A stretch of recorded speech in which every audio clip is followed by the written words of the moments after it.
Kaduka via fanta nyelia prangsi chuning rila thare sermon rong pi alam jer sinili bonai pi ponji nasi kache tonte mate nidise ke juno on sitame nali tumle dia pona athe ke nili mithai men ki chichini ne nasi ta jang tele tum non nangi thare sermon alam jer le tum arjubon pilone malin pipotsi nangchong thoider lo nang ne pan nang ke than ki majok pen ta ave pute lapen nang jong thei thelo pute nang ching hon pik po pusi nang ne pan nang ke than ke ba nang lam cha ke konat siwar phit lo malin nang le nang ting ne deta ni ke nang pan si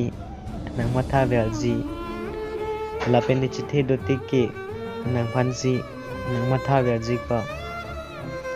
malin singki pe me non lapen lavan ke chongthori non kalite munangkai long kisung do derpong all the best malin